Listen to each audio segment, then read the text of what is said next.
Bismillah. Assalamualaikum warahmatullahi wabarakatuh. Waalaikumsalam warahmatullahi wabarakatuh. Apa kabar anak-anak ustazah? Alhamdulillah sehat Ustazah. Alhamdulillah. Alhamdulillah wassalatu wassalamu ala rasulillahi amma ba'du. Masih 7 orang kita ya, 8 orang ya sama ustazah ya. Semoga yang lain cepat join ya. Hari ini nggak ada yang mau buka kamera ya?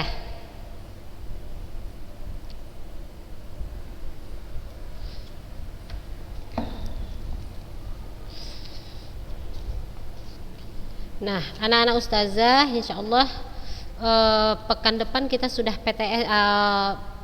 PTS ya, eh, tengah semester ya. Nah, persiapkan diri mempelajari materi-materi yang sudah kita pelajari ya, semester 2 saja ya. Jadi kita fokus di pelajaran semester 2 saja.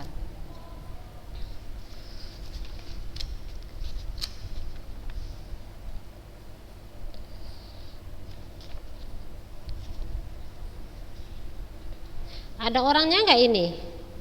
Tadi baca salam pun yang jawab cuma 2 orang. Ditanya kabarnya yang jawab 1 orang. Semua tutup kamera. Ada kakak-kakak nggak di situ? Ada Ustazah. Kenapa pada tutup kamera hari ini? Hah?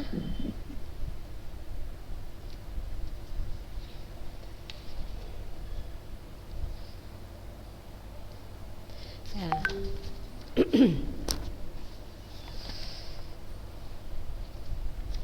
Baik, kita mulai ya. Materi kita siap untuk memulai pelajaran prakarya hari ini? Siap. Kenapa Hana? Ustazah. Jawab sendirian Hana. Ya, siap ya. Baik, kita mulai materi kita di hari ini.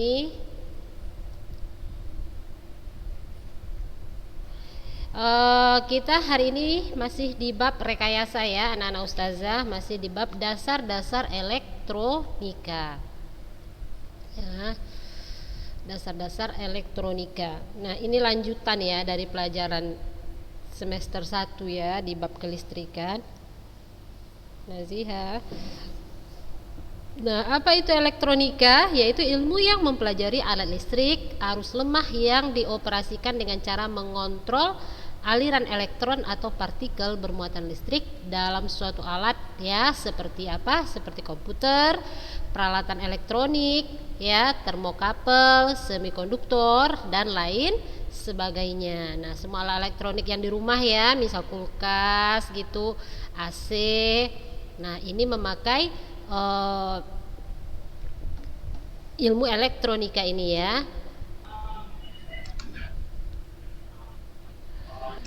Nah, sejarah elektronika itu sudah dimulai dari abad ke-20 ya, dengan melibatkannya 3 buah komponen, yaitu tabung hampa udara atau vakum tube, transitor dan sirkuit terpadu. Jadi abad ke-20 sampailah akhirnya ditemukan oleh Thomas Alva Edison yang kemarin tuh ya Kak ya, yang sudah kita bahas. Nah, komponen-komponen dasar di dalam elektronika itu ada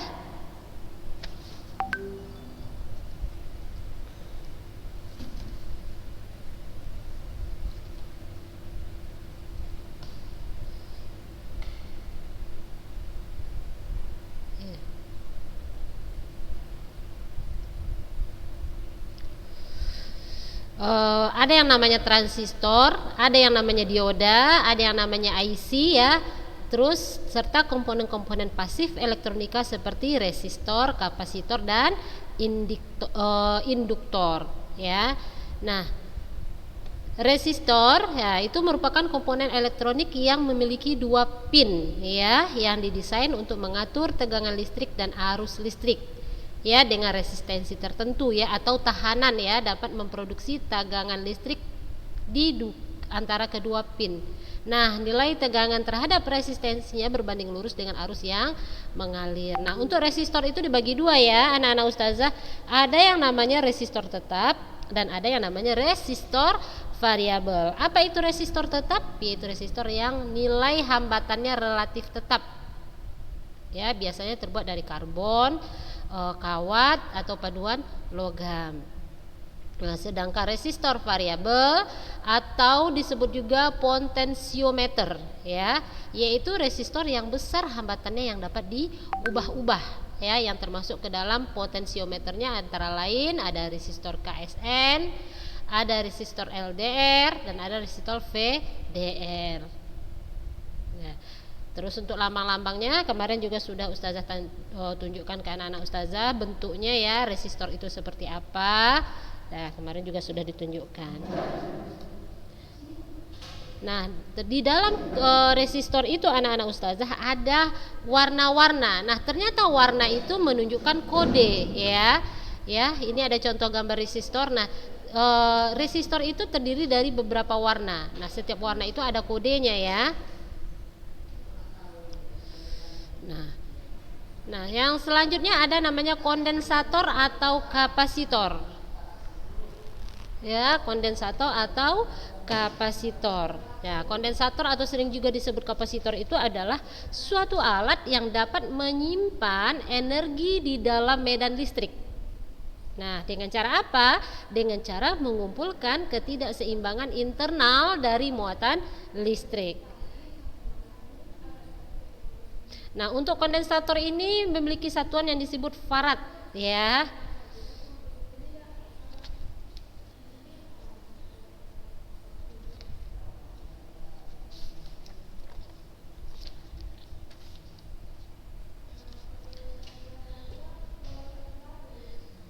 Nah, ini ada beberapa fungsi dari kondensator atau kapasitor ya kakak ya. Nah, yang pertama dia sebagai penyaring ya atau filter pada rangkaian regulator DC. DC arus listrik searah atau tidak searah atau bolak-balik. Nah kak, yang DC searah atau bolak-balik?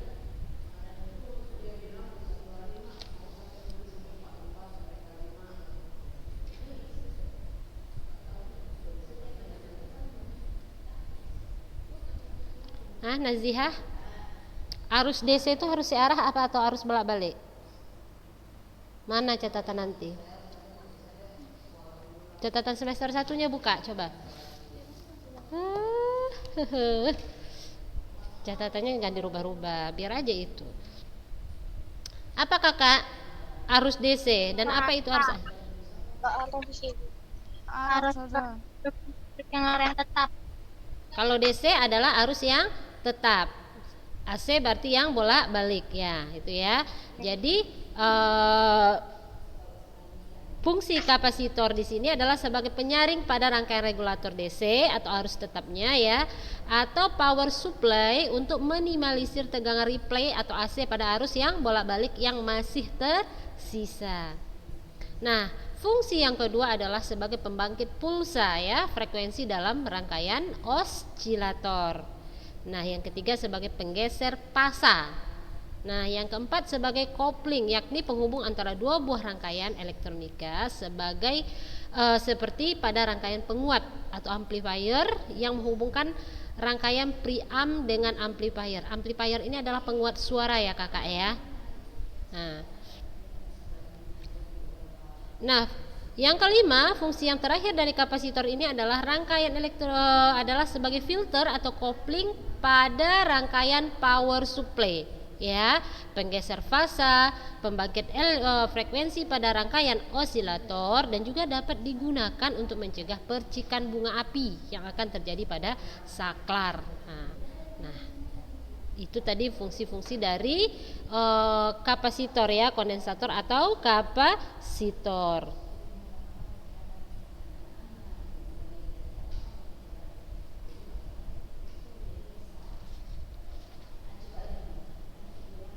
Nah, Ini adalah contoh gambar dari kondensator dan kapasitor. Nah, yang atas ini adalah kondensator, yang bawah ini adalah kapasitor. Ini fungsinya adalah sama ya, kakak-kakak, anak-anak ustazah. Ini contoh gambarnya.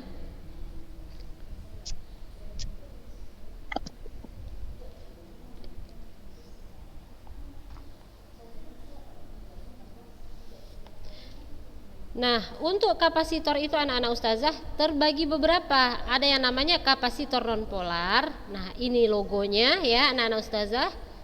Terus ada kapasitor bipolar. Ya, yang kedua. Nah, yang ketiga ada yang namanya simbol variabel kondensator. Nah, ini dia logonya.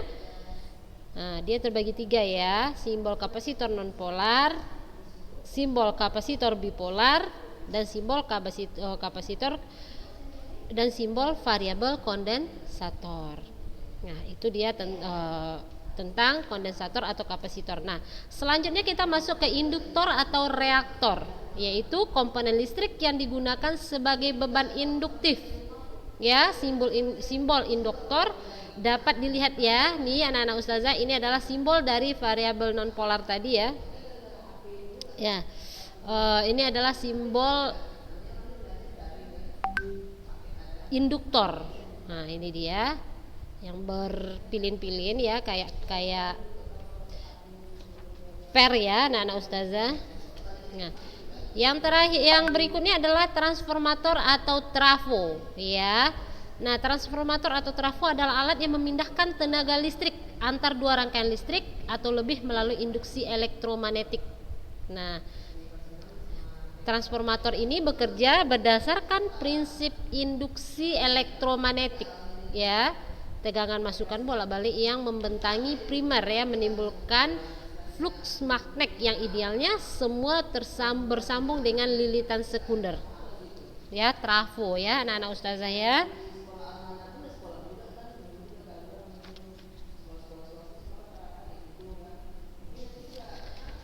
Nah, untuk trafo ini ada terbagi menjadi 7 ya. Ada yang namanya transformator step up.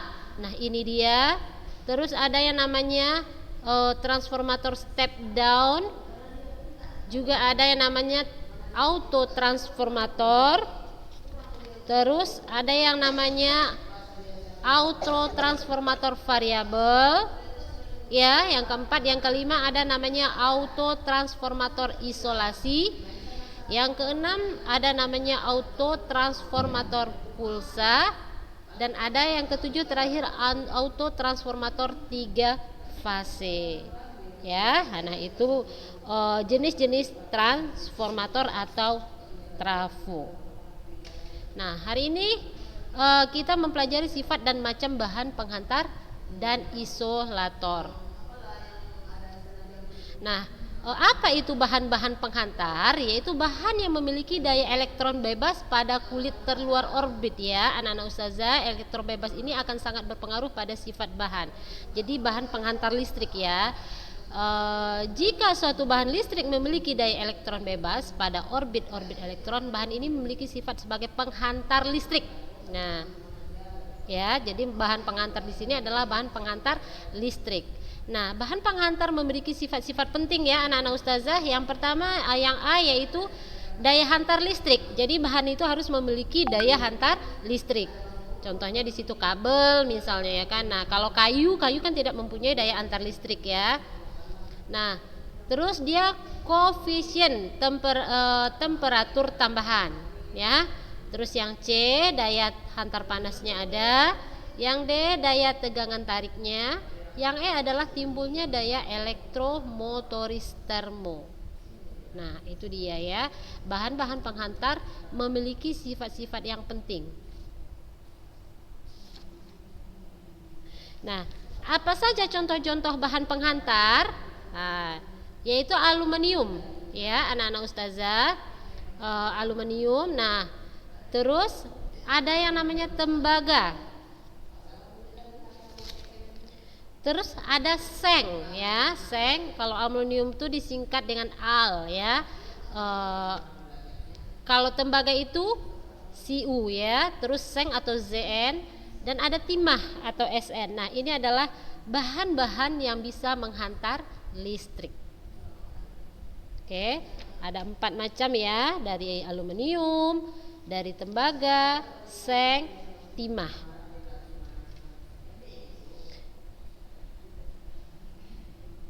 Oke. Terus sifat-sifat bahan isolator.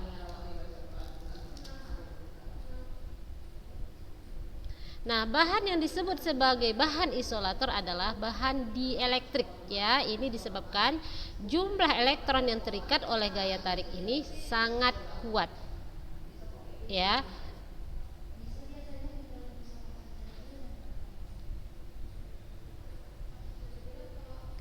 Nah, syarat-syarat bahan bisa menjadi bahan isolator adalah yang pertama, dia memiliki sifat kelistrikan ya, memiliki sifat kelistrikan. Terus yang kedua, memiliki sifat mekanis ya. Untuk bahan isolator dia harus memiliki sifat mekanis. Yang ketiga, dia harus memiliki sifat kimia ya. Yang keempat, dia harus jadi 3 sifat ya Kak ya. Kenapa bahan-bahan itu bisa menjadi bahan isolator? Yaitu bahan yang pertama, dia harus memiliki sifat kelistrikan. Yang kedua, dia harus memiliki sifat mekanis. Yang ketiga, dia memiliki sifat termis. Yang keempat, dia memiliki sifat kimia.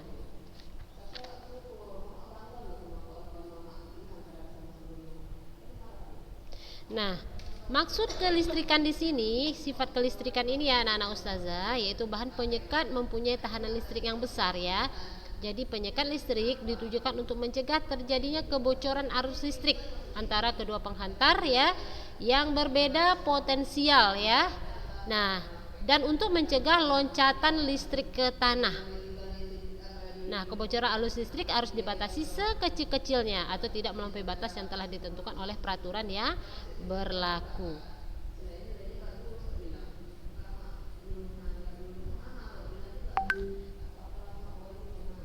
Nah, itu dia maksud sifat kelistrikan.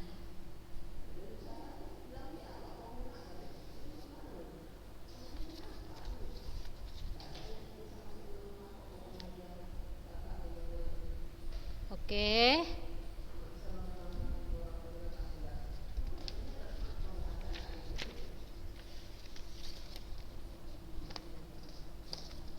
Nah, anak-anak ustazah, di dalam elektronika itu ada 2 konsep. Yang pertama elektronika analog, dan kedua elektronika digital.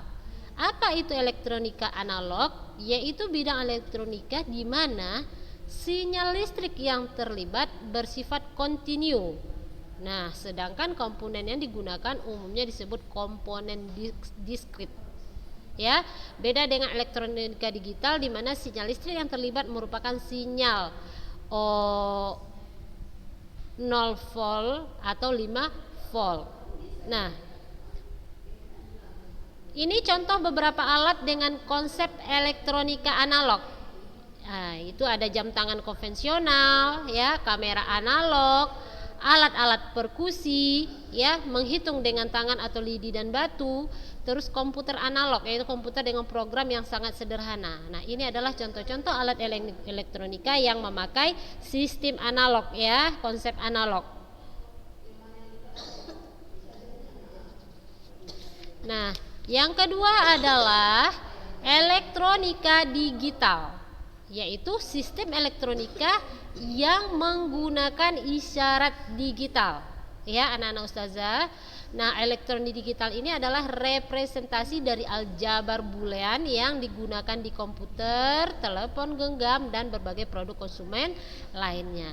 Nah, contoh beberapa alat yang memakai konsep elektronika digital adalah alat musik ya, contohnya sampler, ya, sequencer, Groovebox dan lain sebagainya ya.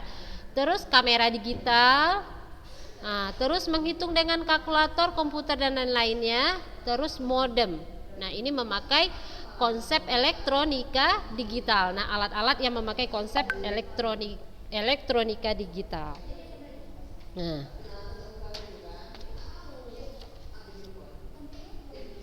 Nah, selanjutnya materi kita adalah sistem pengendali. Sistem pengendali.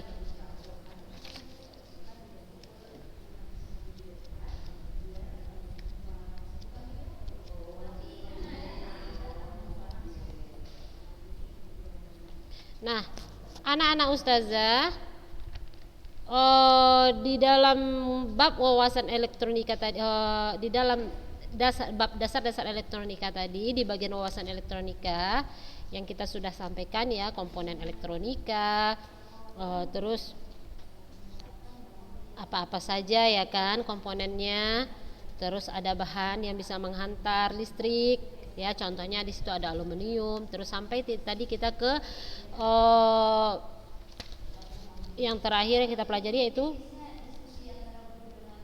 konsep elektronika, yaitu ada konsep analog, elektronika analog, dan ada elektronika digital. Nah, ada pertanyaan kira-kira anak-anak ustazah sampai di sini? Memang di situ istilahnya adalah istilah kelistrikan ya. Nah, kalau istilah kelistrikan ini kita pegang alatnya maka kita paham ya, yang mana itu trafo, betul-betul kita paham ya. Terus yang mana itu resistor, yang mana itu kondensator. Namun di situ tadi sudah ada logo-logo atau bentuknya ya, ustazah sudah mencontohkan gambarnya. Nah, itu bentuk kondensator atau kapasitor gitu kan. Nah, kira-kira ada pertanyaan nggak dari materi kita yang sudah ada itu?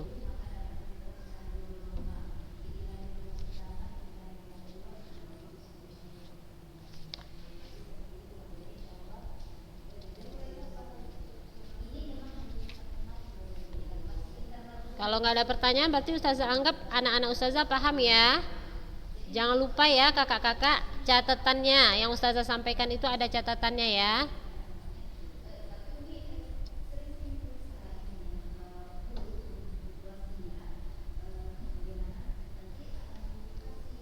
Baik, kalau memang tidak ada pertanyaan untuk wawasan elektronika, kita masuk ke sistem pengendali.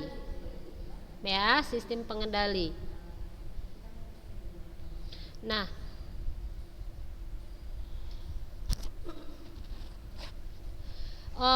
anak-anak ustazah ya, di dalam kehidupan kita ya sangat penting namanya sistem kendali ya, mau baik itu kendali manual maupun kendali automatik ya.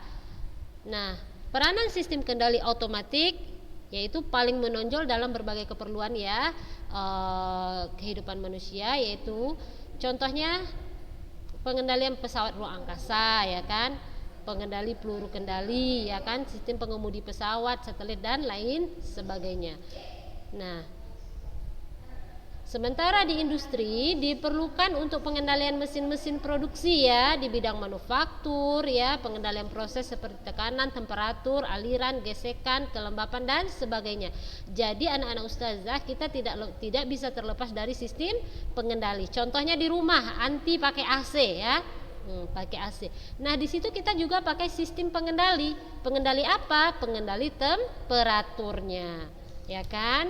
Atau anti memakai HP ya kan, memakai handphone. Nah, kita juga di situ memakai sistem kendali. Kendali apa? Entah di situ tadi pengendali suaranya ya kan,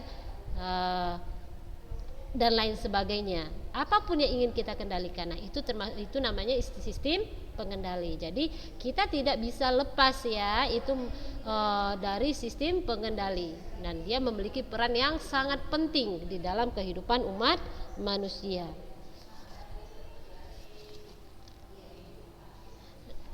Nah, itulah pengendali tadi itu adalah memakai alat-alat listrik anak-anak ustazah ya. Kita memakai alat-alat listrik. Nah, peralatan listrik ya, yang pertama adalah peralatan listrik. Nah, peralatan yang biasa ya anak-anak ustazah digunakan di dalam elektronika, ya pertama itu ada test pen ya, yang A test pen ya. Nah, test pen ini merupakan alat bantu pengukuran sederhana ya.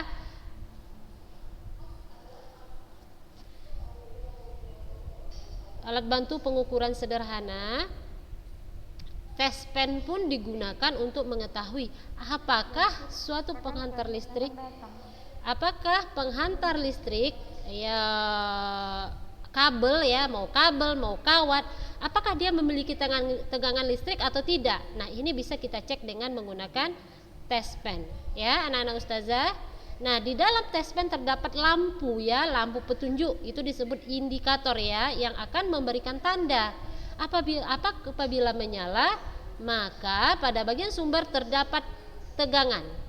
Sebaliknya, apabila tidak menyala, maka pada bagian sumber tidak terdapat tegangan. Nah, ini contoh test pen, dia kayak obeng ya anak-anak ustazah, sama kayak obeng, namun pegangannya ini dia warnanya bening. Nah, di dalam pegangannya ini ada lampu indikatornya ya, ada lampu indikator. Nah, ini ada tempat jari tangan. Nah, jadi ini kita tekan pakai tangan ya bagian ujungnya ini. Nah, tempat sumbernya inilah yang kita lengketkan ke entah itu kabel, entah itu kawat. Ya, kadang kalau gini ada juga anak-anak ustazah, kita mau naik ke seng misalnya ya, atap rumah. Nah, kan kalau kita arus listrik ke rumah kita itu kan dari tiang listrik, itu kan tiang kecilnya kan di atas atap biasanya, betul nggak? Betul nggak? Nah, betul di atas atap. Nah, kadang ada kalanya ada kabel yang terbuka atau bagaimana lah ya. Seng itu kadang ada aliran listriknya. Nah, penting bagi seseorang yang ingin naik ke atas seng misalnya, dia harus dites dulu apakah seng ini ada tegangan listrik atau tidak, biar aman. Nah, itu menggunakan alat yang namanya test pen. Pernah lihat test pen? Enggak. Nadia Ulia tidak pernah lihat. Jihan Safana dia tahu. Nah, Nadia Ulia, test pen itu seperti obeng ya, obeng, namun di dalamnya tuh ada lampu kecil warna merah. Nah, waktu anti colokkan kalau dia menyala berarti di situ ada tegangan listriknya. Kalau dia tidak menyala berarti dia aman dari tegangan listrik. Nah, begitu juga waktu seseorang memasang listrik, rangkaian listrik. Nah, ini benar nggak? Benar belum? Listrik ini sudah dialiri arus atau belum? Nah, itu dites memakai test pen. Nah, selanjutnya ada namanya solder ya, peralatan yang biasa digunakan di dalam elektronika itu adanya mas solder. Nah, solder ini anak-anak ustazah merupakan alat bantu dalam merakit atau membongkar rangkaian elektronika pada rangkaian yang terdapat pada papan PCB ya. Nah, jadi solder ini merupakan alat elektronika yang mengubah energi listrik menjadi energi panas ya. Nah, jenisnya pun banyak ya, bentuknya pun banyak. Nah, pada umumnya berbentuk seperti pistol ya, dan lurus dengan mata solder di ujung yang berbentuk lancip ya, anak-anak ustazah ya. Nah, ini adalah contoh bentuk solder ya. Ini ada gambarnya anak-anak ustazah. Nah, insyaallah minggu depan kita lanjutkan ya materi kita, karena waktu kita sudah habis. Kira-kira sampai materi hari ini ada nggak yang mau ditanyakan sama ustazah? Ustazah kalau nggak ada bertanya, ustazah anggap anak-anak ustazah sudah paham ya. Atau kalau memang tidak mau bertanya di sini, boleh ya WA pribadi ustazah, silakan nanti tanya, ustazah anak kurang paham di bagian ini. Nah, nanti insyaallah dijelaskan ya, berhubung waktu kita juga sudah habis ya kakak-kakak, sudah lewat 1 menit. Baik, kita cukupkan hari ini sampai di sini. Semoga materi kita hari ini membawa kebaikan untuk kita semua. Barakallahu fikum. Marilah kita baca doa kafaratul majlis. Subhanakallahumma wa bihamdika asyhadu an la ilaha illallah wa asyhadu anna Muhammadan abduhu wa rasuluh. Assalamualaikum warahmatullahi wabarakatuh. Waalaikumsalam Waalaikumsalam warahmatullahi wabarakatuh. Anti nggak mencatat Nadia, Naziha. Biasakan loh kak mencatat. Ilmu itu diikat dengan